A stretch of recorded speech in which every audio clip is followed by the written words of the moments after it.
Welcome back खवातीन वज़ात। अब हम आपको लिए चलेंगे गुजरावाला के इलाके में अफसोसनाक वाक़या पेश आया, जहां बिजली चोरी के मुकदमे में गिरफ्तार वालिद की रिहाई के लिए रकम ना होने पर 22 साला नौजवान ने खुदकुशी कर ली।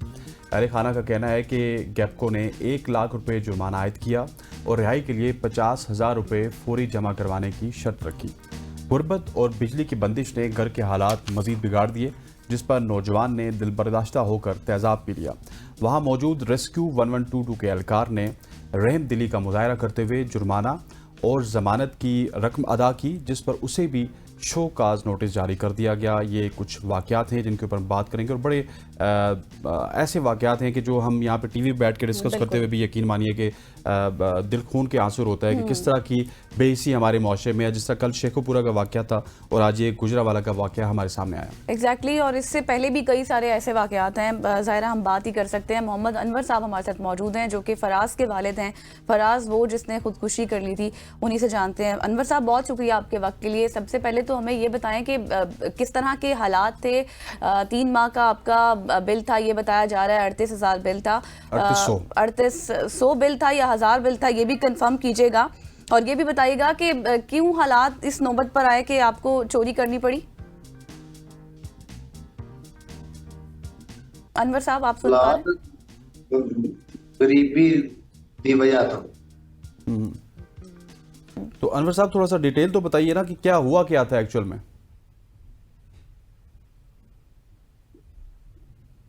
ਕੰਮ ਦੇ ਹਾਲਾਤ ਨੇ ਬਿਮਾਰ ਆ ਮੈਂ, ਮੈਨੂੰ ਸਾਹ ਦਾ ਮਸਲਾ ਹੈ ਤੇ ਕੰਮ ਦੇ ਹਾਲਾਤ ਨਹੀਂ ਆ ਤੇ ਇसी ਵਜ੍ਹਾ ਤੋਂ ਜੋ ਵੀ ਹੋਇਆ। ਤੇ ਹੋਇਆ ਕੀ ਹੈ ਐਕਚੁਅਲੀ ਚ, ਹੋਇਆ ਕੀ ਹੈ, ਕਿੰਨਾ ਬਿੱਲ ਸੀ, ਤੁਸੀਂ ਜਮਾ ਨਹੀਂ ਕਰਾਇਆ, ਉਸ ਤੋਂ ਬਾਅਦ ਕੀ ਹੋਇਆ, ਥੋੜਾ ਤਫਸੀਲ ਤਾਂ ਦੱਸੋ। ਜਮਾ ਸਰ ਕਰਾਇਆ, ਜਮਾ ਕਰਾ ਕੇ ਬਿੱਲ ਦੀ ਰਸੀਦ ਇੱਕ ਬੰਦੇ ਨੂੰ 2500 ਰੁਪਇਆ ਦਿੱਤਾ ਤੇ ਉਹਨੇ ਆਖਿਆ ਮੈਂ 1-2 ਦਿਨ ਦੇ ਵਿੱਚ ਮੀਟਰ ਲਾ ਦੇਣਾ। ਉਹ ਮੀਟਰ ਨਹੀਂ ਲੱਗਾ, ਇਸ ਗੱਲ ਨੂੰ 2-2.5 ਮਹੀਨੇ ਹੋ ਚਲੇ ਨੇ, ਮੇਰਾ ਨਾਮ ਮੀਟਰ ਲੱਗਾ ਤੇ ਮੇਰੇ ਤੇ ਫਿਰ ਚੋਰੀ ਦਾ ਪਰਚਾ ਦਰਜ ਕਰਾਇਆ ਗਿਆ। ਮੈਂ ਅੰਦਰ ਟੁਰ ਗਿਆ, ਬੱਚੇ ਮੇਰਾ ਵਾਪਤਾ ਦਫ਼ਤਰ ਗਿਆ, ਉਹਨਾਂ ਡਰਾਇਆ ਧਮਕਾਇਆ, ਉਹਨਾਂ ਕਿਹਾ ਤੂੰ ਲੱਖ ਰੁਪਇਆ ਜੁਰਮਾਨਾ ਪਾਇਆ, ਲੱਖ ਰੁਪਇਆ ਜੁਰਮਾਨਾ ਨਹੀਂ ਪੇ ਕਰੇਗਾ ਤੇ ਤੈਨੂੰ ਵੀ ਅੰਦਰ ਤੱਕ ਘੱਲ ਦਿਆਂਗੇ। ਇਸ ਵਜ੍ਹਾ ਤੋਂ ਫਿਰ ਬੱਚੇ ਨੇ ਆਪਣਾ खुदकुशी की। अच्छा अनवर साहब, ये बताएं कि क्या फराज ने, आपके जो बेटे थे, उन्होंने उससे पहले खुदकुशी करने से पहले किसी से मदद मांगी या कुछ भी रिश्तेदारों से या मोहल्लेदारों से, किसी से भी? नहीं, किसी से नहीं मांगी, वो खुद ही परेशान कर में। ठीक हो गया। और वो जो आपके रेस्क्यू एहलकार थे, अनवर साहब हमारे साथ रहिएगा, हमने एक क्लिप भी सुनाना है जो कि रेस्क्यू एहलकार हैं। अच्छा, वो अभी हमारे पास नहीं है, 1122 की जिन्होंने वो क्लिप वो पेमेंट भी की, उनके ऊपर भी नोटिस हुआ। तो ये बताइएगा कि ये 3 महीने से आप बिल नहीं जमा करवा रहे थे या 2 महीने से नहीं जमा करवा रहे थे, और जब 3800 रुपया बिल आपने जमा करवाया, जिस वापडा वाले को जमा करवाया, जिसको आप कह रहे हैं कि मुबैना तौर पर आपने रिश्वत भी दी है, तो उसने मीटर आपका क्यों नहीं लगवाया? हाँ, वो मोहल्ले में ये करामत उसका नाम था। ठीक हो गया। सही। अच्छा अनवर साहब, ये बताएं कि इस तरह के ज़ाहिर है जो अब आपके बेटे हैं, ये तो वो गम है जो ना भूलने वाला है कभी, हमेशा से ही अब इस जो है इसी तरह आपकी सारी ज़िंदगी के साथ रहेगा। लेकिन अब जो हालात हैं, उसके बाद आपको रिहाई किस तरह से मिली, क्या कुछ हुआ, थोड़ा सा बैकग्राउंड बताएंगे हमें।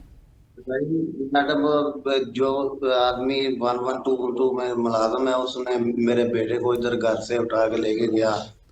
अच्छा। उधर घरदिया ने उसके साथ बात की, वो सारा कुछ उसने किया, उसका अल्लाह भला करे। ठीक हो गया। और आपका बेटा क्या करता था, क्या कोई काम करता था, पढ़ता था, क्या करता था? पेंट का काम करता है वो, कभी मिला कभी ना मिला। सही। अच्छा अनवर साहब, कितने बच्चे हैं आपके, और मतलब आपकी वाइफ ने भी फराज को रोकने की कोशिश नहीं की, या किस तरह से सिनेरियो उसके साथ पेश आया? कब वो घर के बाहर उसने तेजाब पी लिया, घर के अंदर पिया, माँ ने नहीं रोका? घर के अंदर ही पिया, मां को पता ही नहीं चलिया। जो उन्हें पी लिया, पी के उन्हें मां ने दसिया मैं तेजाब पी लिया, तो किसी ने फोन शून ना करे जे, किसी ने सद्या जे ना मैं मर गया ना फलाने। ठीक हो गया। अच्छा अनवर साहब, आपके साथ मेरे ख्याल मुदस्सिर बुखारी साहब भी मौजूद हैं, उनसे भी मज़ीद तफसील लेंगे। बुखारी साहब को कनेक्ट कीजिएगा ताकि उनसे हम मामले की मजीद नोयत जान सके अनवर साहब के दुख में हम बराबर के Exactly. बुखारी साहब से ये पूछेंगे कि क्या कोई मुकदमा दर्ज हुआ है, क्योंकि कहीं ना कहीं पे किसी न किसी इदारे या किसी न किसी शख्स ने ये ज्यादती की है, ये जुल्म Exactly. किया है, इस वजह से ये तमाम तर मामला हुए। शॉर्ट सुना लेते हैं पहले। जी पहले वो शॉर्ट सुनते हैं 1122 के जो गुलाम नबी साहब हैं जिन्होंने ये तमाम तर चीज़ें पे जी की और आज वो हमारे साथ बात कर रहे हैं, हालांकि ये सलाखों के पीछे थे। उनका शॉर्ट सुनते हैं।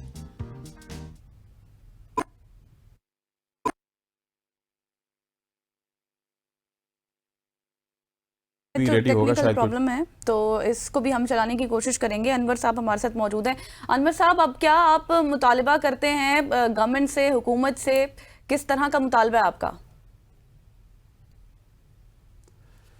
चलिए जी, खवातीन वज़ारत। जी जी जी जी अनवर साहब। गरीब आदमी को इंसाफ मिलना चाहिए। ठीक हो गया, गरीब आदमी इंसाफ मिलना चाहिए। और अनवर साहब हमारे साथ गुजरांवाला से मौजूद थे जो कि इंसाफ की बात कर रहे हैं और Exactly. यकीन तौर पे उनको इंसाफ मिलना चाहिए, जहाँ पे उनका 22 साला जवां बेटा खुदकुशी कर गया और वो इस वजह से कि उसके बाप को आपने सलाखों के पीछे डाला, वो भी 3800 रुपया। जो बंदा बिल नहीं दे रहा, आपने उसको 1 लाख रुपया जुर्माना Exactly. आयद कर दिया। वो किस तरह से पूरा कर सकता है? Very unfortunate. और ये मेरा ख्याल है कि इस तरह के वाकयात जो रोज़ बरोज़ हो रहे हैं, इनके ऊपर भी कोई एक्शन होना चाहिए। एग्जैक्टली ऐसा ही है, बिल्कुल आप ठीक कह रहे हैं। हमारा शॉर्ट चल सकता है? ठीक हो गया। खवातीन वज़ारत, यहाँ पे वक्त हुआ चाहता है एक शॉर्ट सी कमर्शियल ब्रेक का। ब्रेक लेते हैं, वापस आते हैं। Stay with us.